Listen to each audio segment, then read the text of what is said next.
근데 사실 상속과 증여 이야기가 나오면 용어 자체가 너무 어려워서 맞아요. 들어도 야 이게 뭐였더라 이렇게 헷갈릴 때가 많거든요. 그 용어 핵심적인 것만 한번 정리해 보겠습니다. 똑똑한 상속과 증여 필수 단어 사전. 먼저 유류분. 유류. 이게 참 어려운데. 발음도 어렵고. 예. 뭐 기름값입니까? 기름 아닙니다. 유류. 그 날짜가 좀 다르고요. 상속인 중에 일정 부분은 최소한 보호해주겠다.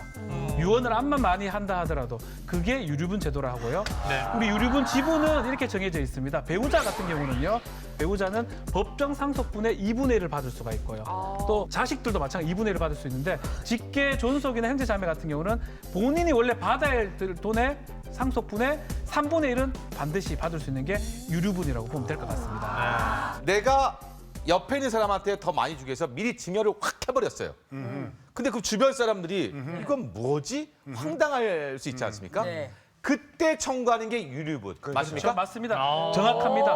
유류분 제도 사실 전 세계적으로 있는 제도는 아닙니다. 아주 독특한 제도이긴 한데 왜냐하면 유언하고 내 마음대로 이 상속 재산을 또 증여를 하는 거는 자유롭게 해야 되거든요. 그럼에도 불구하고 너무 자유롭게 하다 보면 다른 사람의 어떤 생활이나 이런 것들이 정말 없어질 수 있기 때문에 최소한만 보장해 주라는 게 유류분 제도고요. 그 유류분 제도가 우리 민법에 지금 규정돼 있고 지금 김한석 씨 설명대로 요 2분의 1 정도는 무조건 보장해 주라는 그런 뜻입니다. 간단히 계산하시면 돼요. 형제가 둘이 있어요. 아버지가 1억을 남기고 돌아가셨어요. 그럼 각자 5천씩 가져야 되잖아요. 네. 근데 집 나간 둘째 아들이 미워서 1억 원을 전부 큰아들한테 줬어요. 네. 그래도 원래 가져가야 될 5천만 원의 절반, 2,500만 원은 청구하면 반드시 줘야 됩니다. 유류분은 법이 보장하는 권리이기 때문에 반드시 5천이 지급하셔야 아니고. 됩니다. 무조건. 부담부 증여. 이거 어렵습니다.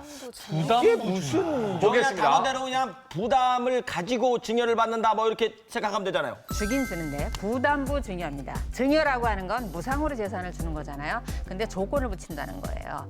예를 들면 내가 나이가 먹어서 경제활동을 못해서 이 집을 너한테 주기는 하지만 내가 죽을 때까지 매달 생활비로 100만 원, 200만 원을 내 통장으로 넣어줘라. 이렇게 재산을 뭔가 주면서 이제 조건을 다는 건데 더 중요한 게 있습니다. 잊지 않으셔야 될 게. 만약에 너가 이걸 지키지 못한다라고 하면 내가 준 재산 다시 돌려다오. 이게 부담부 증여입니다. 그래서 부담부. 증여를 하면서 조건을 붙일 수 있고 이행하지 않으면 다시 반환받을 수 있는 계약을 말하는 겁니다. 돈을 돌려받으라고 법원에서 판결이 났어. 근데 얘가 배째. 커터밸리 그래. 이미 썼어. 에? 그러면 어떻게 해야 돼? 구속시킬 수 판결을 있어요? 나기 전에 그 재산을 가압류나 가처분을 하고 시작을 합니다. 필요한 만큼의 부동산을 묶어두고 시작하기 때문에 판결만 받고 확정판을 받으면 그걸 통해서 경매를 할 수가 있어요. 자, 다음 보겠습니다. 증여 공제 한도. 10년 동안 이 금액을 넘지 않는다라고 하면 그 금액 내에서는 증여세를 부과하지 않겠다라는 겁니다. 그게 공제 범위가 다 다른데 배우자는 6억이고요. 자녀는 성인인 경우 5천만 원, 미성년자인 경우 2천만 원이고요. 며느리하고 사이도 있습니다. 1천만 원까지는 증여세를 부과하지 않습니다.